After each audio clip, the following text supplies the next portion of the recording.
Olá, sejam bem-vindos a mais um episódio de Falando de Gestão com o professor Henrique Gâmbaro. Hoje eu tenho um convidado, ele já veio aqui, e como ele está vindo de novo, ele é muito especial, que é o professor Maurício Chiesa.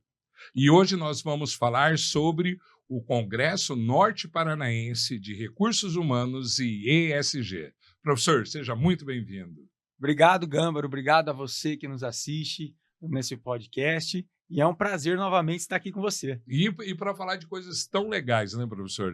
Nós estávamos aqui antes comentando, antes de começarmos agora a gravação, que trabalhar com pessoas é o que é de melhor, né, professor? As organizações são vivas, né? Sim. Porque vamos pegar lá do base da legislação. Qual que é a função Sim. de uma empresa? Gerar empregos, pagar tributos e remunerar os sócios, os fundadores, o proprietário, né? Sim. Quando a gente olha para uma pauta SG, quando a gente olha para uma pauta de uma organização realmente sustentável, a gente vai para os 3 P's. Pessoas com processos para uma performance resultado. E é do 4 P aqui, né? Que não são os 4 P do marketing. Não. Mas o 4 P que é o propósito. Propósito. Que é a missão, visão e valor daquela empresa, o alinhamento do fit cultural entre a pessoa e a organização. Sim. Né? Para demonstrar ou evidenciar o que me traz o prazer em fazer o que eu faço para ganhar o que eu ganho. Sim. Porque aquela frase que motivação de pobre é dinheiro já caiu por terra há faz muito tempo. Para mim, isso Muito nunca existiu, professor. Então, tem que ser significado. E se você olhar essa questão geracional, dessa beta, gama, que já está aí, já falando da geração Y, que já está ficando velha, né? Sim, Então, já está velha, y né? de idoso, né? Idoso, né? Aidoso, né? Aidoso. Mas se nós olharmos essa questão, assim, o orgulho do meu pai era eu chegar com 18 anos e falei, pai, mãe, tá aqui minha carteira de trabalho assinada, né? Então o mundo do trabalho mudou. Mudou também para o lado do significado. Sim. Eu faço o que eu faço não apenas pelo que eu ganho, Sim. mas por que eu faço, para quem eu faço. Sim. E o que me leva a fazer isso. Então, é justamente esse alinhamento do engajamento. E eu acho encantador isso, professor, porque eu sou um pouco mais velho que o senhor, eu sou de uma geração, porque quando eu fiz ADM e tudo, nós comentávamos sobre isso, estava surgindo esse movimento, estamos falando década de 90, final dos anos 80, início dos anos 90, que o RH, porque o RH, e eu até brinco que na época a RH e IDP era a mesma coisa, era todo mundo junto, e que ninguém sabia direito. E aí nós observamos que no mundo cada vez mais competitivo, que aí veio globalização, né? Veio a onda mesmo da globalização, que veio a onda da informação, que tudo ficou mais fácil, tudo. Cada vez mais o olhar não foi também era para o processo, também era para a tecnologia, para as ferramentas, mas o olhar maior começou a ser, o foco maior começou a ser ser humano dentro da organização, porque ali estava o diferencial. Exatamente. Né? E principalmente agora a gente transcendendo isso já para a atualidade, sim. Você pega a própria NR1, que se fala em psicossociais hoje, né? Da questão do adoecimento. E a NR1. E a questão também, Gâmbaro, é o seguinte, não é banalizar, porque às vezes se banaliza muito. Sim. O que se tem de, desculpa a expressão, telespectador, porcaria de gente vendendo kit NR1, sim. sabe? E isso é algo estrutural. O estrutural começa do básico bem feito de um 5S. Perfeito. Para ter uma ISO, para ter uma cultura para ESG. Perfeito. Né? E não pular etapas. Por outro lado, que eu falei, a minha geração, a carteira de trabalho assinada era um orgulho. Se nós olharmos antropologicamente falando a própria evolução, sim. Nós temos um país com 500 e poucos anos, 530 e poucos anos, 550 anos, enfim, que a maioria do tempo foi colonial, Perfeito. Depois imperial, para depois democrático. E nessa democracia ainda poucos realmente presidentes, uns não terminaram, se mataram, foram caçados. Certo, então nunca teve preso, então nunca teve uma história nessa evolução de uma pacificação eleitoral. E eu estou dizendo de política, porque quando a gente transcende isso para a organização, as pessoas não sabem conversar, não sabem negociar, não sabem lidar com frustrações. Política não é político partidário, gente. Política é relacionamento. Exato. Exatamente. E outra fala que eu sempre trago... Eu sempre falo, professor, em todo início de aula, todo ser humano é um ser político e social. Sim. Social, por quê? Porque ele aprendeu que viver em sociedade é mais fácil. Divide tarefas, se tem uma união maior, se tem uma força maior. E para viver em sociedade, eu devo ser político. Exatamente. Por quê? Porque viver em sociedade é fazer troca, e eu tenho que abrir mão de algumas coisas para receber outras. E eu tenho, quem é casado sabe muito bem disso, né? Que eu tenho que abrir mão de algumas coisas para conseguir outras. Então, quando nós falamos de política, nós não estamos falando de política partidária, nós estamos falando de política de relacionamento. Exatamente. E eu transcedo biopolítico psicossocial. Perfeito. Intersomos, né? Então somos um conjunto de inter-relações humanas, biológicas, psicossociais, políticas, que definem o nosso ser, como nós nos comportamos e aonde nós queremos ficar. Então, me faz sentido estar aqui? Eu faço porque tem um propósito ou faço apenas como pré-pago, né? Faço para receber. Certo. E eu gosto muito de quando a gente até fala de espiritualidade, que é uma prática que não tem a ver com dogma religioso, é uma questão de meditação, de acreditar em algo. Quando a gente fala maior, exatamente. Trabalha a espiritualidade o altruísmo. Já a neurociência, eu até já falei isso no outro lugar que eu tive aqui, assim, a neurociência já demonstrou que o altruísmo, a gratidão ou o ajudar são os mecanismos mais fáceis para a geração de bem-estar duradouro, que libera GABA, dopamina, endorfina, que são os hormônios do prazer e da felicidade. Então, e trazendo isso um aspecto até enviesado, mas olhando a Bíblia como é, quanto mais lhe é dado aqui, mais lhe é cobrado lá. A pergunta é, o que você está fazendo com tudo que Deus te deu, com toda a competência que você está? Porque ser ético, produtivo, competente, me desculpa, falando meu pai, não faz mais que obrigação. Não é qualidade. Não é qualidade. Não é qualidade. É condição sine qua non. É commodity. É commodity. Isso você já tem que entregar. O que você faz com isso? É tirar um tempo para atender uma entidade? Tirar um tempo, porque assim, a gente terceirizou a atenção para o TikTok, a produção para o chat GPT. Então sobrou tempo para sentar e alinhar e escutar. E a gente não está fazendo isso. Na verdade, professor, o alinhar e escutar, eu acho que é a maior dificuldade da humanidade. Né? Porque as pessoas, quando elas não conseguem entender a dimensão onde ela está inserida, né? Os valores, os princípios de onde ela está inserida, ela nunca vai conseguir entregar algo que seja bom ou que seja útil. Né? Por quê? Porque ela está olhando o mundo dela. Eu gosto muito de uma filosofia da Volvo. A Volvo que desenvolveu o cinto 3 pontas. Certo. Aí vocês não vão patentear, não. Porque isso é tão inovador que vai salvar vidas que não deve ficar com a gente, deve ser aberto a todos. Então, é bem maior, né, cara? É bem maior, exatamente. É bem maior. E assim, vamos competir no mercado? Vamos. Mas o mínimo tem que ser cooperado. Né? E essa coexistência, correalização, cooperação é o que faz a diferença. Né? E eu acho, Gâmbaro, aliás, eu acho não, é uma opinião que eu tenho, é o seguinte, que quando você chega no nível de carreira, no nível de vida, não é competir, mas é ajudar o outro também a conquistar. E é isso que nos faz seres humanos, não digo superiores, ninguém é melhor do que ninguém, mas seres humanos que não sejam samambaias. Entendeu? Entendi. Porque, como eu falei, competências, ética, produtivo, isso é chovendo molhado. O que eu pego e faço com tudo isso? Não para ganhar, mas para somar ou devolver. Né? E eu acho isso sensacional, professor. Porque quando você... mas tudo parte do propósito, né, professor? E que nem a gente está falando aqui, ouvinte, a gente estava conversando aqui antes, que a filosofia que define a economia.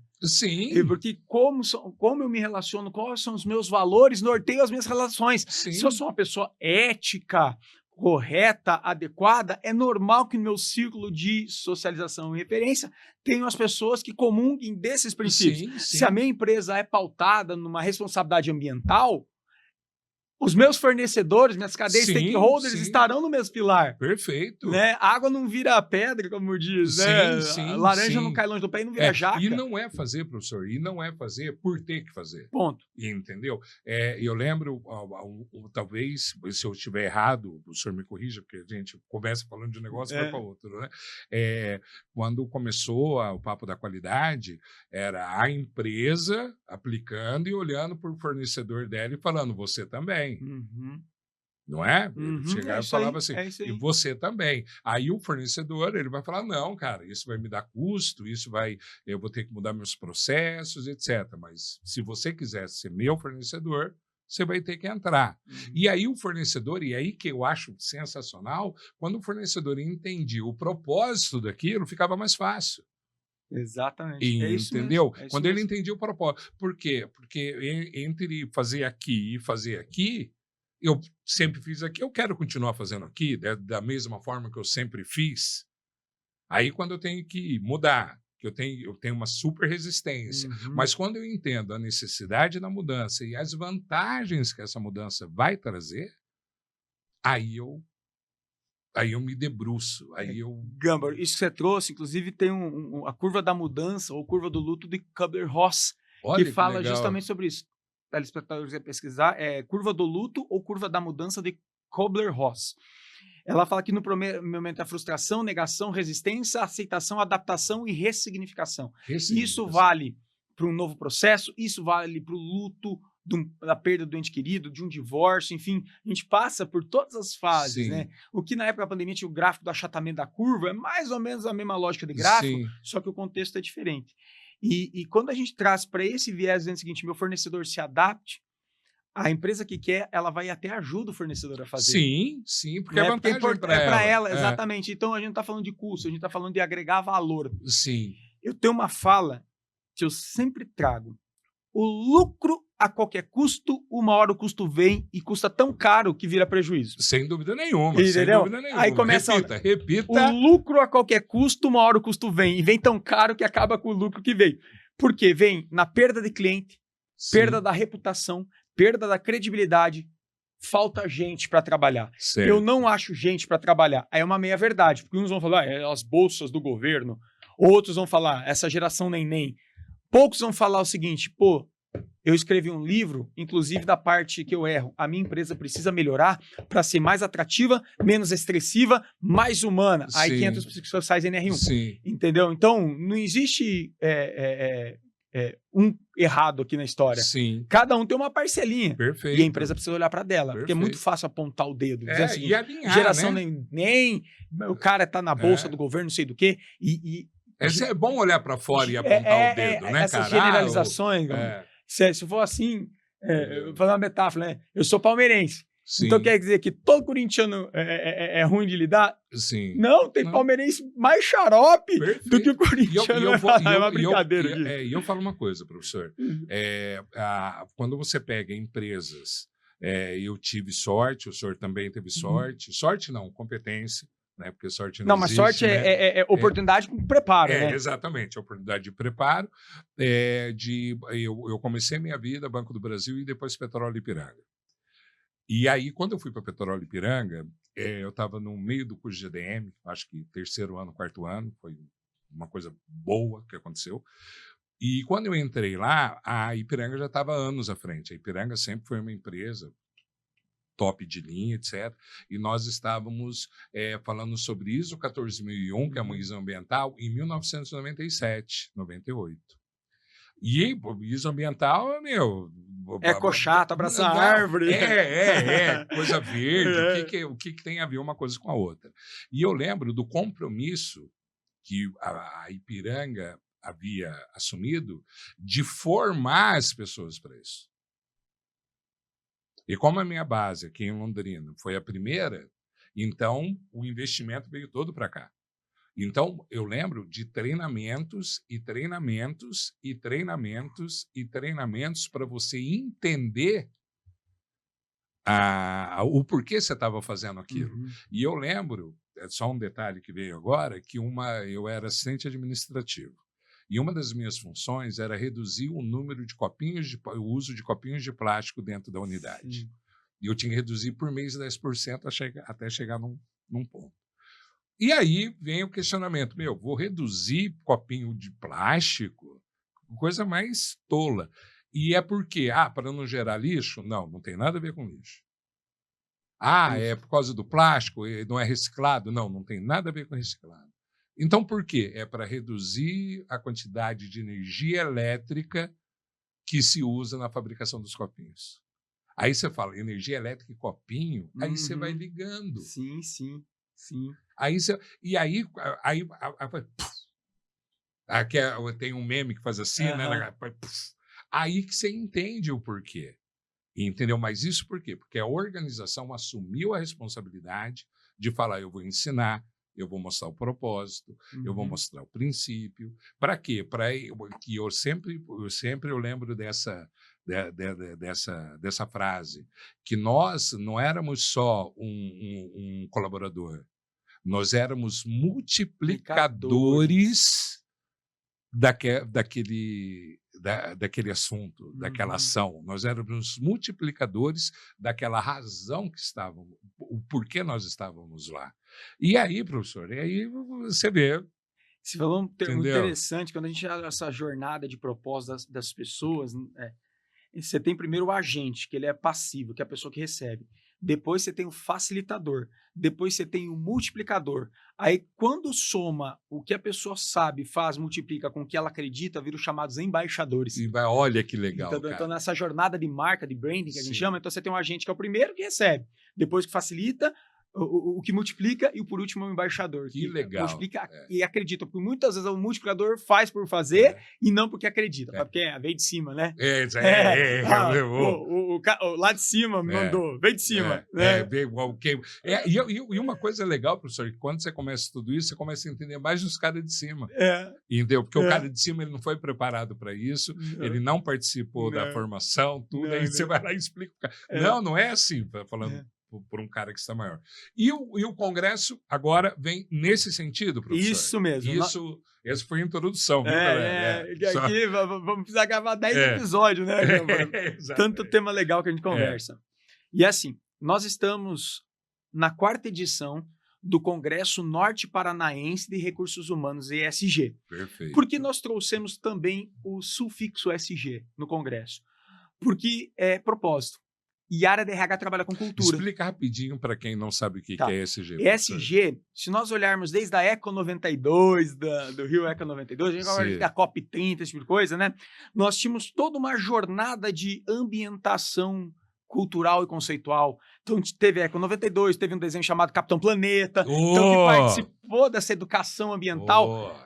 Desmistificando o eco chato, que vai abraçar a árvore, né? Exato, que não tem nada a ver, nada a ver. Então, ESG, ele é a evolução daquele conceito dos 3 botões, ou 3 line button, né? Sim. Socialmente justa, ambientalmente correta, economicamente viável, onde ESG questiona o economicamente viável para também economicamente correto. Sim. Dentro do governance, né? Que seria no Brasil ASG, Ambiental, Social, Governança, e ESG, Environment, né? Social environment, né? Social, que é social, e governance, que é governança. Sim. Então, é a evolução disso daí, olhando realmente para a organização que cumpre esses 3 pilares. Perfeito. Entra em branding, reputação, economia verde, acesso a capital verde, que são financiamentos mais baratos. Sim. Né? Não existe questão fofinha, existe a questão pragmática realmente, e a gente fala compulsória, e fiduciária, inclusive, né, da responsabilidade sobre o investimento. Então, como em moral da história, por que um banco pode emprestar mais barato? Porque o risco dessa empresa que tem os pilares ESG cometer um equívoco grave, ambiental, social ou tributário, governança, como queira, e pagar uma multa e ficar inadimplente com o boleto de financiamento. Sim, lógico. Então, a moral da história é essa. Lógico. Então, querendo ou não, reputação é a proteção de capital e imagem, né? Perfeito. Então, nós trouxemos esse sufixo SG junto nos 3 anteriores agora, mostrando para a RH, que é a área de cultura, que ela é uma grande protagonista e impulsionadora disso. Ou seja, o RH tem que estar à frente disso, sabe, Câmara? Então, não é financeiro, não é... Embora o RH tenha que estar à frente, eu também falo o seguinte, não é só do RH. Senão a gente volta na década de 70, que a qualidade era do departamento de qualidade, que a responsabilidade de segurança é o técnico de segurança. Você sabe uma coisa, professor, que eu percebi a revolução no RH? É quando o superior imediato começou a ser responsável. Né? Porque antigamente você tinha um departamento, você via o cara lá do RH uma vez por ano, quando ele era obrigado a falar oi, né? Na reunião lá, que falava, oi, tudo bem? Eu sou o cara do RH. E aí, quando o superior imediato começou a ser responsável por isso, né? Que se o teu superior imediato não tem o entendimento, e aí o superior imediato do seu superior imediato, e por aí vai dentro da pirâmide, aí você vê a responsabilidade de todos. Exatamente. Entendeu? Não é do João, não é do Pedro, não é do... Quem tem que ter a leitura é o superior imediato, entendeu? Eu, quando entrei, que eu comecei a perceber essas coisas, professor, eu comecei a entender o que era a verdadeira ideia de liderança, né?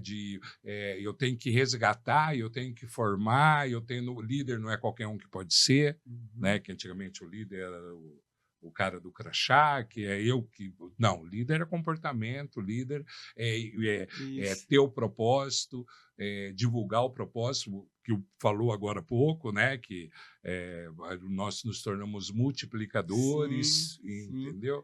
E hoje, professor, nós percebemos, por causa da mídia, que a gente estava falando da responsabilidade, o quanto que custa um erro hoje para uma empresa.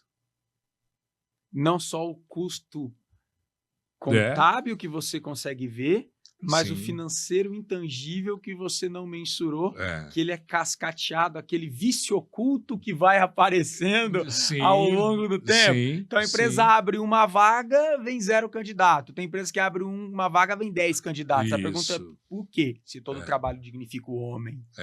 Mas significa, né, onde você está. Né? Ou me adoece, eu prefiro... Ou me adoece. Aí, por isso que o Brasil é líder de empreendedorismo, porque eu prefiro não adoecer e trabalhar por mim do que ter alguém que me assedie, que me agrida, que me machuque, que não me faça sentir pertencente àquele território. Perfeito, sem dúvida nenhuma. Que me faça ver que faz sentido. Então, geralmente, as pessoas não se desligam do CNPJ.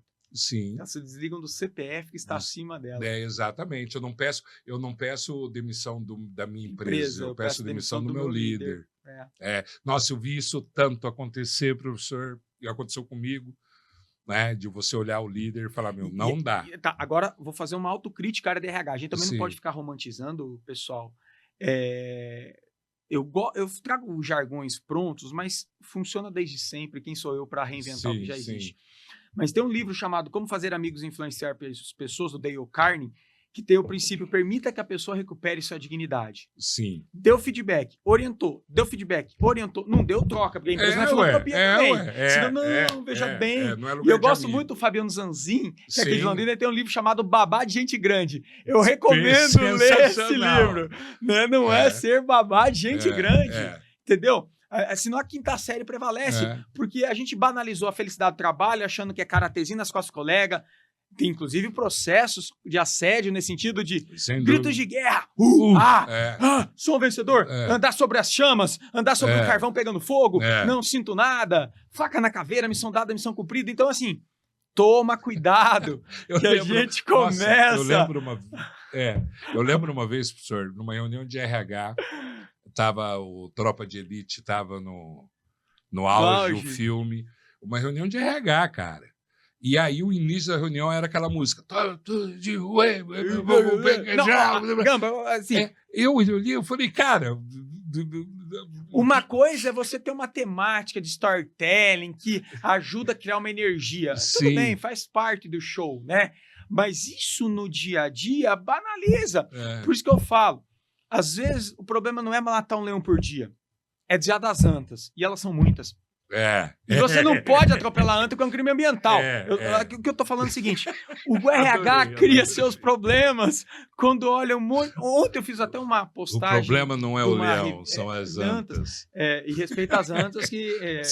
crime ambiental. Crime ambiental. Mas eu fiz a crítica ao grande veículo de comunicação de uma revista nacional que fala do RH, que mais um termo que agora é as brain skills.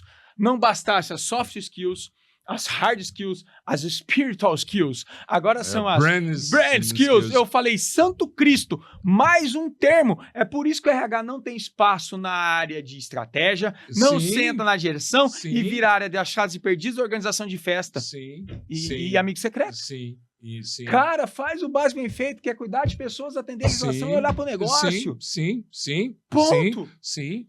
Aí o que eu vejo, não, mas na minha empresa eu gostaria de implementar isso. Se não tem fit cultural, não faz. Porque senão você vai rodar. Faz um arroz com feijão. Muito bem feito, que está se esquecendo. É. Tanto que na área de rotinas trabalhistas, conhecida como antigo departamento pessoal do chefe Pascoal, hoje você não tem profissional mais. Eles estão raros. Sim. Porque todo mundo quis para a área de DHO, treinamento, endomarketing e papatati patatá. E esqueceu a rotina bem feita, não tem profissional. Hoje, profissionais de folha de pagamento estão mais valiosos que profissionais de recrutamento e seleção. E não desmerecendo. Perfeito. Não, cada um é necessidade. Vamos retomar o básico bem feito. E da Alberto Chiavenato, pai da administração de recursos humanos, né? No processo de gestão de pessoas, agregar, aplicar, desenvolver, manter, recompensar, monitorar, né? Então, todos esses processos de RH ou processo de gestão de pessoas ou subsistemas de RH que ele falava, provisão, aplicação, manutenção, desenvolvimento, controle, e da Alberto Chiavenato, volta na teoria acadêmica, que é o básico, bem feito, né? Olhar para isso. Então, por quê? Se criou uma ideologia utópica da área de RH que acaba enfeitando o pavão. Sim. E isso é muito crítico, professor. Por quê? Porque o que falamos antes um pouquinho, organização é feita por pessoas.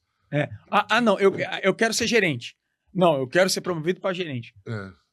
Isso que é um nome bonito, o termo. Mas não olha as prerrogativas legais do artigo 62 e 63 da CLT. Não jornada, gratificação, capacidade de emitir e promover e contratar, representar a empresa. É só prerrogativa. Aí aqui na região, para vender cargo, criou-se o gourmet gestor, que nem CBO existe. Né? E outra coisa também, você pega gerentes ganhando R$3.000. Mas que tem o status de um cargo gerente. Então isso dá até dificuldade de fazer pesquisa salarial. Não vai fazer um benchmark, vira uma bagunça. Virou salada de fruta. Eu quero um cargo de gerente. Virou salada de fruta. Então... E eu acho isso, professor, comentando novamente, tão prejudicial às organizações. Por quê? Porque parece que parece um álbum de figurinha onde você vai colando. É aqui. É aqui. Meu, não tem álbum, não tem figurinha, não tem receita pronta. Cada organização é uma organização. A vida é real. A vida é real. Os compromissos são reais. As responsabilidades do colaborador são reais. E, de repente, você tem uma galera que não entende aquilo. E com todas essas dores, Henrique, nós trouxemos a transcendentalidade voltando para o básico humano bem feito, que é a proposta do nosso congresso, né? Que é a transcendentalidade das organizações. Empresas com cultura, alma que curam e que não adoecem. E é muito importante isso, professor, essa nova, não é nova, mas essa visão que o curar é não deixar adoecer. O curar é evitar evitar adoecer. Né? Então, a preocupação, e isso eu vejo todos os dias, a pessoa está adoecendo no trabalho. Então temos que recuperar essa pessoa, né? Aí vai psicólogo, vai intervenção do RH, tudo. Cara, não deixa ela ficar doente. Isso. Não espera reagir. Não recupere. E Henrique, porque o pneu, quando é furado, professor, o senhor pode remendar. Mas ele é furado. É o cristal trincado, né? Pode ser a taça mais linda do mundo. Trincou já era. era. E quando nós falamos dessa questão dos ritos e símbolos, a pessoa ela cria mecanismos de autodefesa ou para que não adoeça, de como trabalhar a espiritualidade, que nós vamos ter na organização. Então, ela traz símbolos. Vamos falar de espiritualidade lá no Congresso? Sensacional. Também. Ritos e símbolos e práticas e gatilhos mentais, emocionais, cognitivos, que numa dificuldade ela olhe para aquele símbolo que remeta a algum valor superior e faça ela, não. Tem algo maior, eu vou respirar. Tanto que a espiritualidade é uma base de um equilíbrio emocional numa sociedade caótica, de tudo que agora já... Como eu falei, onde a atenção está no TikTok, produtividade no ChatGPT, Sim. né? E nós perdemos a capacidade de sentar, conversar e deixa eu te ouvir. E quando a gente fala da espiritualidade nas organizações, realmente é transcendental. E não é ter uma igreja dentro da... Não. Um templo. Não é isso. É. Mas é permitir que a pessoa utilize o credo, a crença que ela tem, Sim. né? Em algum momento, ou que ela possa ser quem ela é dentro da organização. Eu vejo, professor, muitas vezes que hoje a organização ela tem que criar pessoas fortes, criar pessoas com base, criar Sim. pessoas que tenham um grau de resiliência maior. Mas eu acho muito bacana isso, tanto que o Fórum Econômico Mundial, lá em 2022 e 2023, colocou as Future Skills. Habilidades do futuro. Olha, tinha o item 6, se eu não me engano. Os caras têm que vender livro, né, tem que vender, tem que mudar o termo. Né? O que você tem hoje? Purê de mandioca, não. Pasta cremosa de aipim. Gourmet. Então, assim, eu concordo em partes. A empresa tem que desenvolver pessoas resilientes, equilibradas, mas ela também tem que criar mecanismo para esse desenvolvimento e esse não adoecimento. Sim. Porque é muito fácil quando eu falar apontar o canhão a você desequilibrado mentalmente, você não tem equilíbrio emocional e você não tem resiliência. Sim. Mas, por outro lado, a empresa né, assedia, agride, humilha, cria situações vexatórias, né? E uma coisa, professor, quanto mais eu vejo absurdos acontecendo, mais absurdos acontecem. É aquele negócio, eu só acredito vendo. Eu vendo, não acredito. Eu vendo, não acredito. Né? Porque há quanto tempo nós ouvimos de práticas extremamente tóxicas dentro da empresa, de empresas que fazem, que eu só acredito vendo e vendo não acredito, né? E eu vejo, numa outra semana, uma outra empresa fazendo igual ou pior. Aí vem o lucro a qualquer custo. Não acho gente para trabalhar. Memes são verdadeiros, memes, né? Então, é verdade que você trabalha por 200, um pouco mais, né? Fazendo a analogia dos 300, né? Sim. Ou quando alguém vem fazer entrevista na minha empresa, tem alguém com a plaquinha assim, ó, corra. Ou na entrevista a empresa fala o seguinte: esta empresa abrirá muitas portas de oportunidades. Ala da psiquiatria. A porta abrindo lá na psiquiatria. Ali, ó. Então, para não enlouquecer, né? Sensacional. Como eu tenho formação em psicanálise, e tem uma ferramenta aqui. A antítese do que é engraçado não é o que é sério, é o que é real. Em outras palavras, o contrário do que é brincadeira não é que é sério, mas é o que é real. E brincando a gente pode falar tudo, principalmente a verdade. Exatamente. Então, às vezes você tem medo de falar a verdade verdadeira, você brinca. Uma metáfora, por exemplo, né? Dizem que o único que falava a verdade pro rei era o bobo da corte, né? Então... Ele falava brincando e falava... E não é pegadinha do malandro, é o mundo real. É o mundo real. Então, daí eu volto a fazer. Por isso que o Congresso vem resgatar isso, a transcendentalidade do correto, do básico, bem feito, mas... O ser correto, às vezes, não é ser bom. Sim. É ser justo. Justo pela lei, justo pela prática e justo pelo procedimento. A igualdade, tratamento equitário a todos. Sim. Né? Agora, eu posso tirar 50 dias de férias? Não. Então, a empresa é ruim. Aonde no ordenamento jurídico tem isso?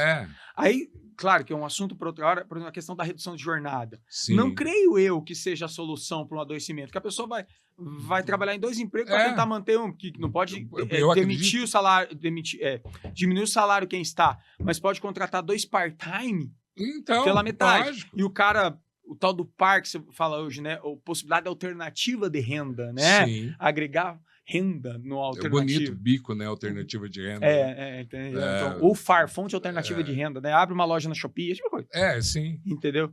E conheço pessoas que estão tendo mais êxito na lida do que na empresa, né? E detalhe, estão até ganhando mais. Ganhando mais. Né? Não é uma crítica, pessoal. Estou dizendo o seguinte, que vai criar um adoecimento maior, tem um risco de deslocamento, risco do acúmulo. Então, não digo que não seja legal trabalhar menos ganhando a mesma coisa. Não é isso. A pergunta é, pode, deve, convém. E é possível? É sustentável? Sim. Porque sustentabilidade tem que olhar tudo. Sim. Né? Sim. Então, por isso que o Congresso retoma isso. Volta para o básico bem feito, cuida das pessoas. Sim. E quando eu digo o básico bem feito, não é voltar, talvez, às práticas de 80, mas é olhar as práticas atuais, como Sim. constelação, como trabalhar a espiritualidade, Hoje, como neurodivergências, olhar para isso hoje, olhar para trás e falar o seguinte, como que isso aplica hoje o básico bem feito, olhando para as pessoas. Sim. Hoje tem um monte de ferramenta, professor, um monte de ferramenta. Uma outra coisa, eu tenho uma parceria com uma neuropsicóloga, a doutora Michelle Reis, e nós fazemos a modulação neural. Trabalhamos com modulação neural. Neurofeedback, conhecido. É uma senhora de uma ferramenta que há 10 anos atrás não existia. Até existia, mas era muito longe. Hoje não. Hoje está aqui em Londrina. Deve ter umas 3, 4 pessoas que fazem isso daí. E isso melhora muito a questão dentro do trabalho, porque trabalha ansiedade, TDAH, algumas outras disfunções. Você bota um capacetinho, regula no computador e você vai treinando. É um treinamento.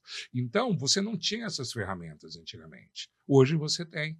Mas parece que nós estamos tratando as mesmas coisas do mesmo jeito como há 10 anos atrás. A antropologia, até nós teremos uma palestra também no nosso congresso sobre neurodivergências. Sensacional. Que, quando a gente pega, por exemplo, o TEA, né, transtorno do espectro autista, as pessoas acham que é frescura e tudo mais. Talvez o TEA, eu digo talvez, que eu não sou catedrático da área, e também são estudos que estão se evoluindo. E convido você, telespectador, a estar no congresso, que vai ter com a Adriele, inclusive, que vai falar sobre isso daí. Mas nós estamos desenvolvendo a nossa capacidade cerebral de uma maneira que, o pessoal fala, a gente só usa 2% da nossa capacidade cerebral, né? Sim. Mas assim como a física, a fisiologia, por exemplo, pega lá o Usain Bolt, foi um corredor. Então, assim, o organismo, ele vem se adaptando, ele vem evoluindo. E o que na neurociência, a gente fala de neuroplastia, evolução neural e tudo mais, a gente está acessando áreas do cérebro, desenvolvendo ele, que eram desconhecidas, e isso já estava lá. Sim. Então, por isso que a gente está tendo algumas situações que a gente não sabia lidar, porque a gente está acessando situações que eram desconhecidas. Sim. Por outro lado, nunca se teve tanta abordagem, explicação e tentativa de solução para tudo, e diretamente proporcional, os problemas continuam aumentando. Ou seja, está se produzindo um monte de coisa que não está servindo em tese para nada, porque não resolve. O problema continua. O problema continua. O problema continua. Brain skills. Tá, a pergunta é, resolve o quê? Qual que são esses brain skills? É o desenvolvimento da sensibilidade cerebral e estar apto a entender. Não é tão simplista assim, mas se você rodar, talvez um rótulo novo para um produto antigo. É bacana evoluir, estudar, mas cuidado com o termo modinha gourmet. O RH nos últimos 5 anos inventou ou surgiu mais de 20 termos do tipo quit silence, demissão silenciosa. Eu falei muito sobre isso. Então, todo dia, daqui a pouco, tem um glossário que o RH vai ter que estar mais preocupado em saber a resposta de uma pergunta do que entender o contexto real para propor uma solução. Falando de kit silence mesmo, não é novidade, nunca foi, desde que o Ford, desde que abriram a primeira indústria, isso já rola. Como que funciona o kit silence na prática? A pessoa começa a faltar, dá o atestado, foi fazer outra entrevista, pega o teu emprego e sai sem cumprir o aviso. Ponto. Demissão silenciosa. Já sempre existiu. Nossa, isso... Entendeu? Então, assim, e por isso que eu falo, o Congresso ele vem ser transcendental nesse sentido. Sim. Olhar o que tem atual, mas voltar para o básico bem feito e somar os dois. Sim. Aí... Porque o que importa mesmo é o resultado. Ponto. Entendeu? Se você fala inglês, francês, holandês, Deutsch, né? Deutschland. Se você fala o que for, o importante é o resultado. Entendeu? Entendeu? Escreveu, desenhou, entendeu? É você ter, no final, colaboradores sadios. Uma empresa rentável. Uma empresa rentável, cumpridora das suas obrigações. Que é commodity. Cumprir comercial. Entendeu? Entendeu? Cumprir com as suas obrigações e desenvolver onde ela está. Né? Cuidar não só dos stakeholders, da comunidade toda. Exatamente. Não só da empresa, mas onde ela está inserida. O que importa é isso. Né? E o Congresso ele vem com esse propósito de falar, gente, vamos entender, vamos fazer o básico bem feito. O senhor falou isso umas 2 ou 3 vezes aqui, que me chamou bastante atenção. Vamos fazer o básico bem feito. Não vamos ficar inventando roda, não vamos ficar trazendo novos termos. Legal, novo termo, legal, novo livro, mas legal, novo autor. Mas isso que se aplica para resolver a situação que eu já tenho. Inclusive, o evento ele vai buscar elementos na sociologia, na antropologia, na filosofia, transcendendo a administração, psicologia. Sensacional. Professor, sempre me perguntam, o profissional de RH. Eu fui, durante muitos anos, coordenador de um curso de recursos humanos, muito bom, formou várias pessoas bacanas que estão hoje no mercado, excelentes professores. E sempre me falavam, Henrique, mas quem é o profissional de RH? Quem é? Qual é a formação do cara de RH? Tem que ter. Aí muitos falam, psicologia. Também. Gestão, administração. Também. E direito. Também. Pedagogia. E pedagogia. Também. Também. E tal. Sim. Também. Sim. E também. Sim. Então, o cara de RH, no meu ver, é o cara que mais multidisciplinaridades deve ter. E eu vou além, não é nem da multi, é da transdisciplinariedade. Exatamente. Porque a multi eu sou vários, a trans eu sou vários em um. Exatamente. Né? Henrique, hoje se me perguntarem qual é o perfil do profissional de RH, eu não tenho uma resposta concreta. Mas eu posso dizer que, sim, primeiro tem que gostar de gente. Tem gente que não gosta de gente. Temos um problema aí, né? E segundo, é ele entender que ele está para servir algo maior e não se servir disso. Sim, ele tem que servir. Exatamente. Né? Não é baixar a cabeça e levar pancada, não é isso. Não é ser mas serviçal. Exatamente, mas é que eu falo, é todo o altruísmo mesmo, né? Sim. Devolver muito mais ao outro do que receber a si. Sim. Né? Então, porque por ser um profissional multifacetado, transdisciplinar, enfim, você não tem um perfil Ctrl-C, Ctrl-V. Sim. Porque é uma área ampla. Sim. Né? Então, por isso que eu estou trazendo elementos de sociologia, antropologia, filosofia. Que bacana, para ser disruptivo e mostrando. Olhemos para o básico, entendamos de negócio. Sim, podemos olhar abordagens disruptivas, inovativas, o que for. Mas não esqueça da centralidade na pessoa, no resultado que se espera e na consequência. A consequência é credibilidade, reputação, engajamento, bem-estar e não adoecimento, que é a cura. Que é a cura. Que é a cura. E esse nó adoecimento, as pessoas estão ficando doentes, professor. Elas estão ficando. Nós estamos. Eu percebo a quantidade de pessoas que estão sendo não prejudicadas, mas que acabam adoecendo por falta de apoio, por falta de entendimento do que está fazendo. Exatamente. Entendeu? Não tem significado. Porque atender, professor, é que nem falar de um vendedor. Tá? O vendedor, o que o cara faz? Ele vende. Não é ele vende. Tem um monte de coisas atrás dessa venda. Ele acreditar, ele ter o retorno dele, ele ir realizar, né, o sonho de alguém, né? Porque a gente brinca, né, que vendedor é realizador de sonho, né? Por ele que você vai realizar seu sonho. E aí você percebe que o cara tem um monte de coisas boas, mas ele nem entende direito o que ele está fazendo, onde ele está fazendo e por que ele está fazendo aquilo. E ele acaba se perdendo, porque acaba reduzindo ao dinheiro. Sim. Entendeu? Você tocou num ponto que eu acho bacana. O vendedor é um realizador de sonhos. Mas olha quando começa a dar problema aqui. O cara vai no LinkedIn, em vez de colocar profissional da área comercial, ele coloca vendedor de sonhos do cara no LinkedIn, entendeu? É isso que eu falo. Aí matou.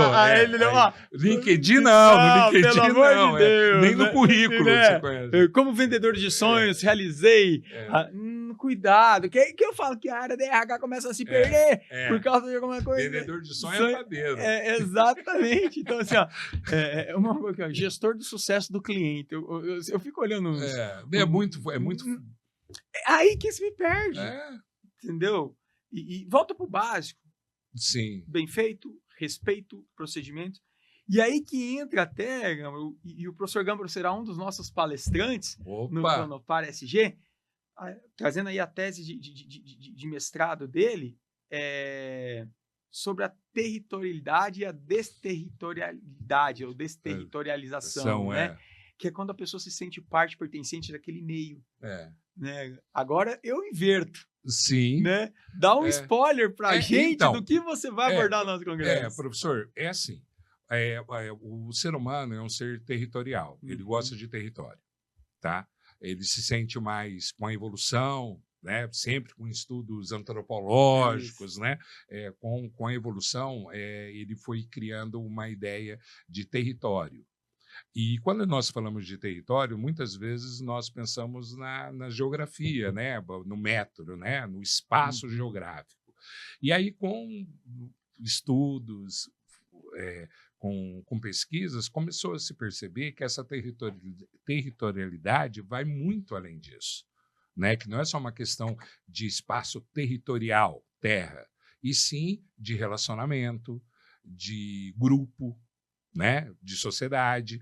Então, você começa a perceber que o ser humano ele começa a ocupar espaços dentro da sociedade, né, como, por exemplo, acreditar em ter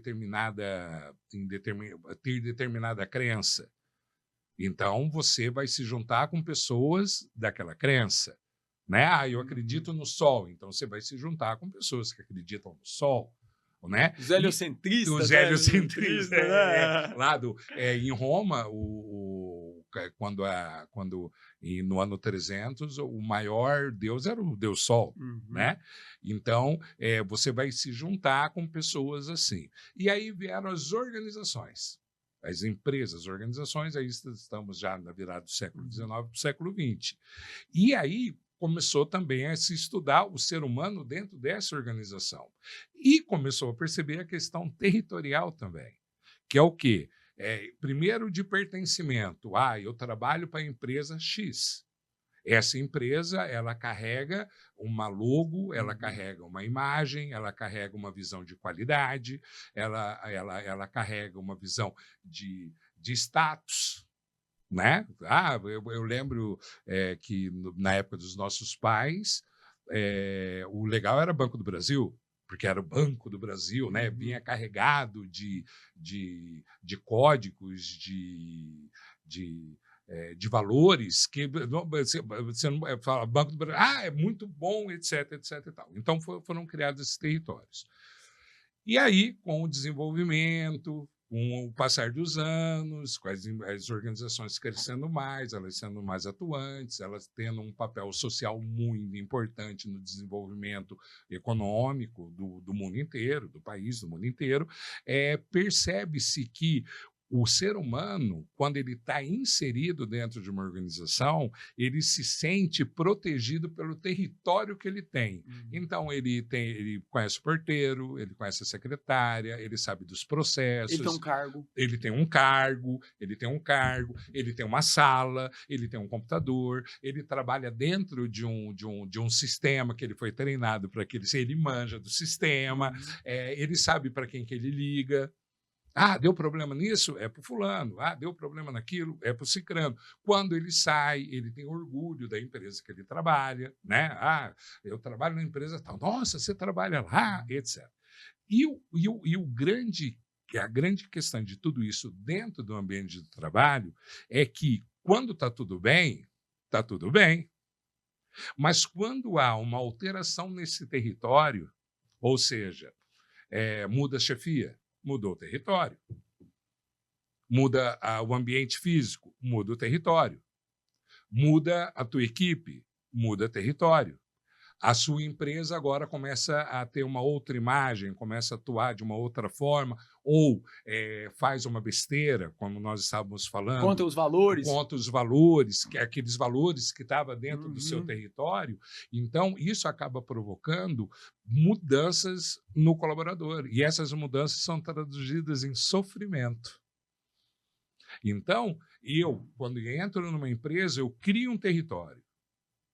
E como eu crio esse território, e o ser humano, o homem, ele gosta desse território porque ele se sente seguro, quando há uma mudança desse território, que aí nós chamamos de desterritorialização, só para falar isso é um curso, tá? Por isso que vai ter um painel sensacional no nosso congresso, né? A primeira coisa é aprender a soletrar. Desterritorialização. Né? Quando existe a desterritorialização, o que acontece? Esse colaborador, ele entra em sofrimento. E muitas vezes, aí voltando ao que nós estávamos falando agora, muitas vezes a organização não percebe essa mudança. Ou ela provoca essa mudança sem pensar na consequência. Uhum. Porque sempre, professor, toda decisão ela tem consequência direta e indireta. Uhum. A consequência direta é aquilo que você sabe que vai mudar. Que vai custar. Você sabe. Tá ali. Iceberg. Eu consigo medir. É o iceberg. Perfeito. É o iceberg. Agora tem as indiretas. O que aquelas novas situações, esses novos territórios criados vão provocar.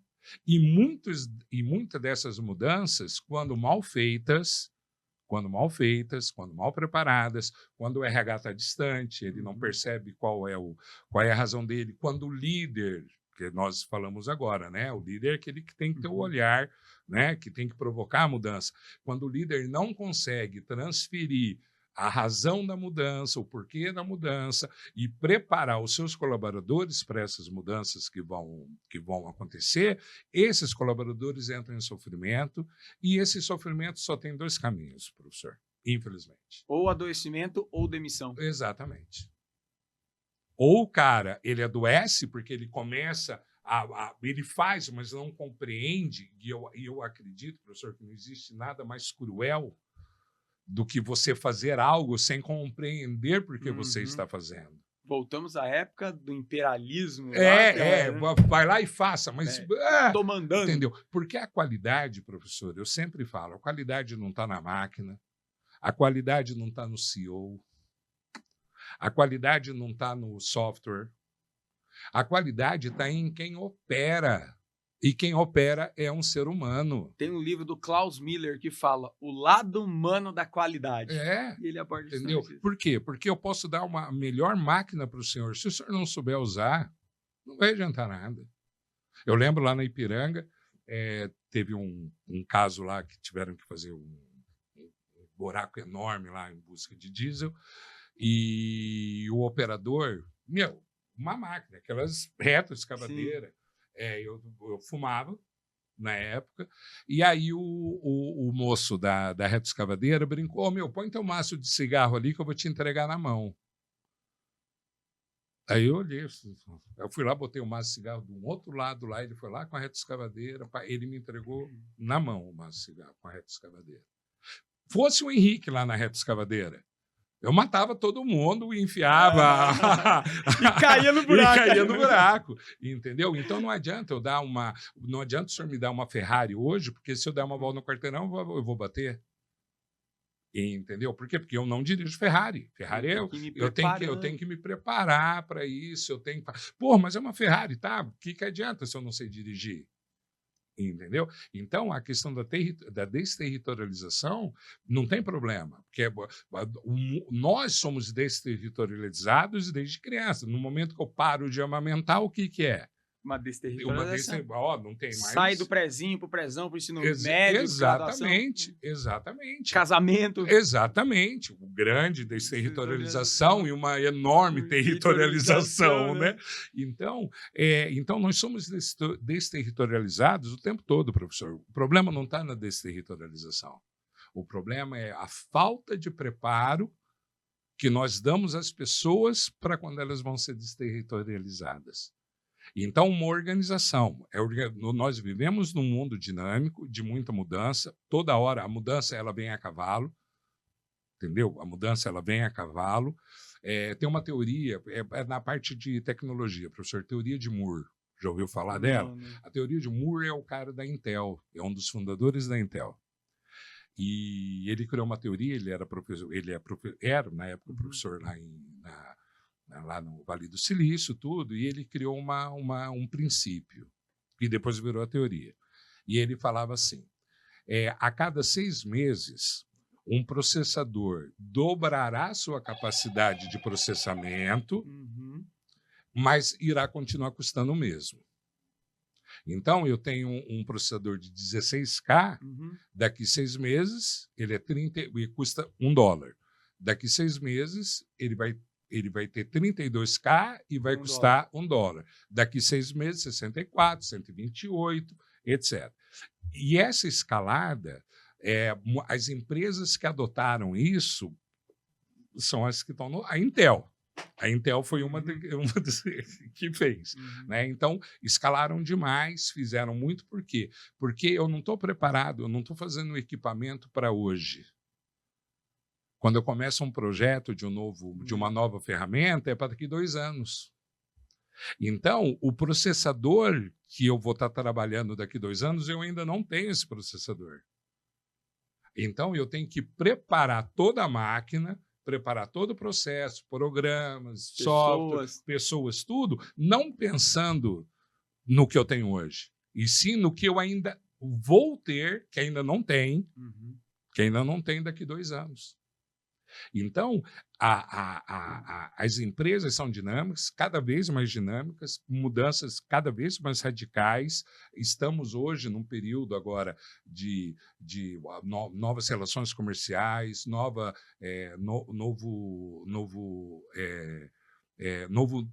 dominó geográfico no mundo, né? Voltando a ter guerras, que fazia 40 anos que nós não... 60 anos que nós não falávamos em guerra. Países que até então eram desmerecidos, sendo pujantes, estratégias, relações comerciais internacionais. Exatamente. Temos o Paraguai aqui do lado.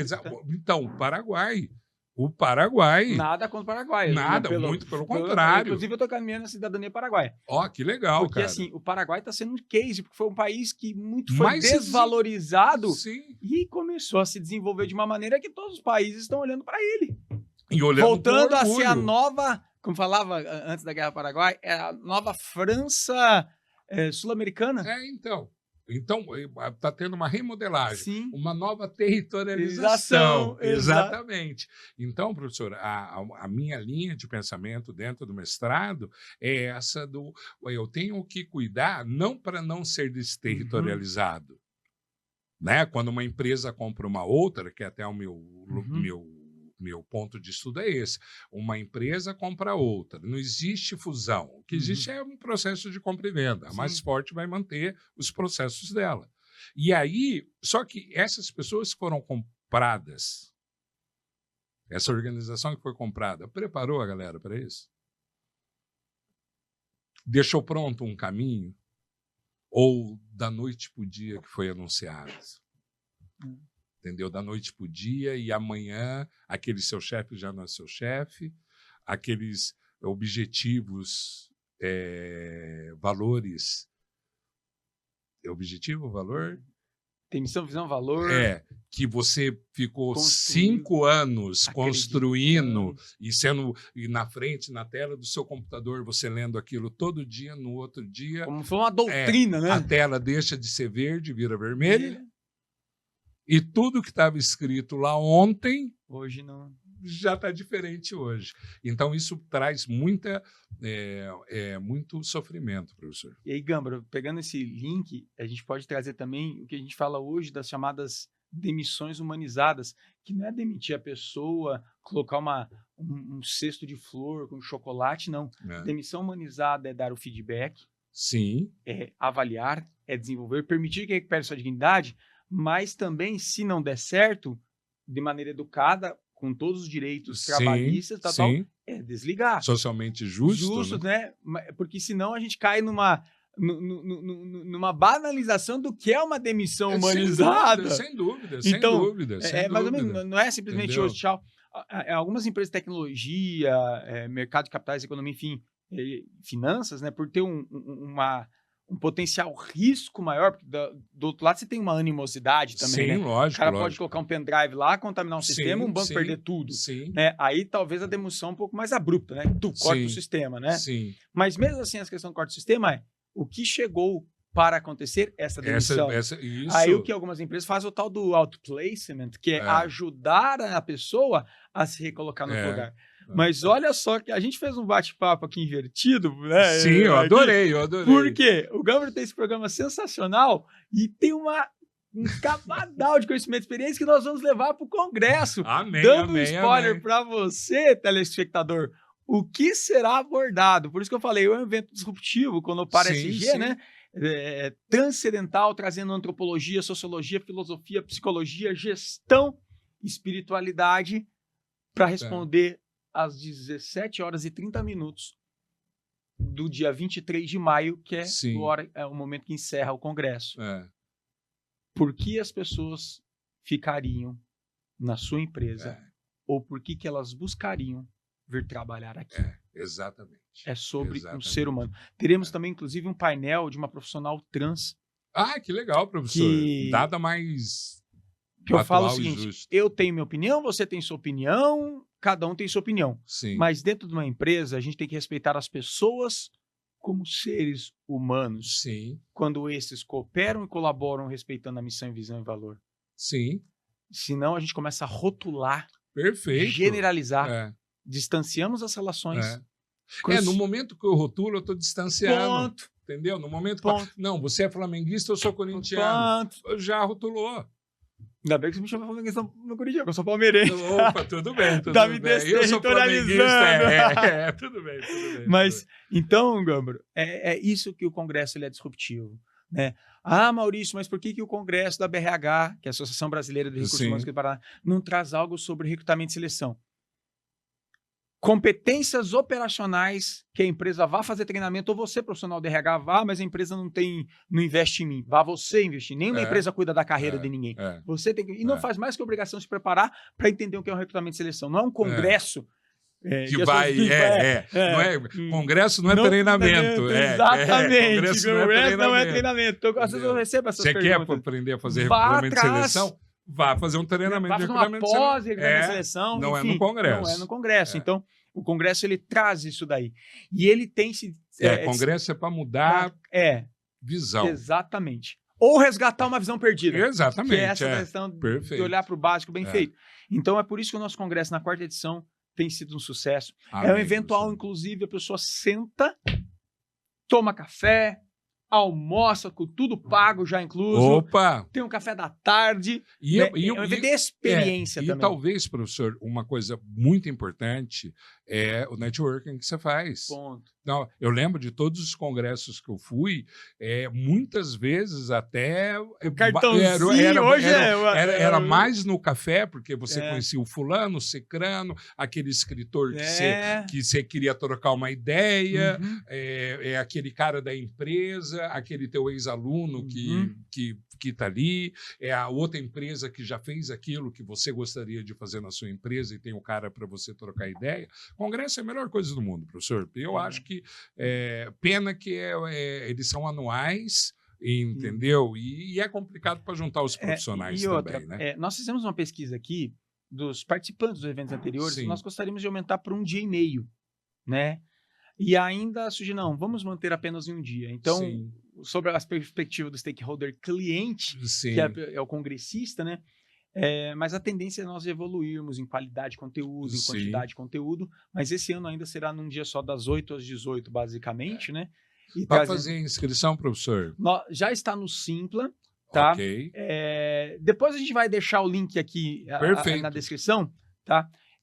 Entrando também no site da BRH Paraná, vai ter lá o hot link que vai para o Simpla para fazer a inscrição. O lote atual está em 299, o primeiro era 249, esgotou em menos de 1 dia. Perfeito. Tá?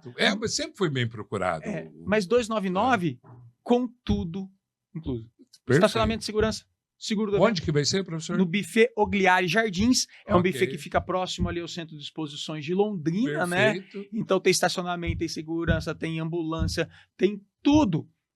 Inclusive tem um congresso. Tem um conteúdo. Tem um conteúdo. Alimentação para pessoas sensíveis a determinados tipos de elementos. Então vai ter opção vegana, vegetariana, zero glúten, zero... Então é o cuidado da experiência do participante. O que a gente quer levar para a transcendentalidade, o cuidado com a experiência do nosso colaborador. Ou o que nós falamos do Employer Experience. Tá vendo? Termo bonito. para conceito antigo. Professor, muito obrigado pela sua presença. Espero que seja o maior sucesso, como já foi, que será e vai ser mais para frente ainda, cada vez maior. Obrigado pela sua presença, obrigado pela entrevista. Eu que agradeço, obrigado pelo esse bate-papo, por esse nosso spoiler do evento. E que tenha muito sucesso a você que está nos assistindo, que é interessado. Você não precisa ser do RH, você pode ser líder, você pode ser empresário, você pode ser empreendedor, você pode ser um curioso. Estudante, importante, estudantes, não percam a oportunidade. Congresso é a hora de você falar com as pessoas que estão à sua frente. Não para imitá-las, mas para você entender que você está em desenvolvimento. Ok? É isso que nós estamos aqui falando, nós estudamos há 30 anos. E há 30 anos a gente só falava porcaria. Tá? Há 30 anos a gente não tinha... poderia ter a cara de pau, mas o conteúdo era... Tá? Então, aproveite, vá, procure no Simpla, Conopar ESG. Exatamente. Congresso Paranaense de RH e ESG. Ok? Espero que você tenha gostado. Professor Maurício, muito obrigado novamente. Me permita apenas acabar com uma liberdade poética de uma música do Danny Black com Milton Nascimento, que fala assim, ó. Eu não sou cantor, pessoal. Graças a Deus estou empregado na área de RH. Amém. Amém, né? Mas eu sou maior do que era antes. Estou melhor do que era ontem. Eu sou filho do mistério e do silêncio. Somente o tempo vai me revelar quem sou. Inclusive, nós teremos uma palestra com musicalidade. Se inscreva no congresso e participe. Obrigado, professor. Obrigado, até mais. Até a próxima. E a você, até o próximo episódio. Obrigado.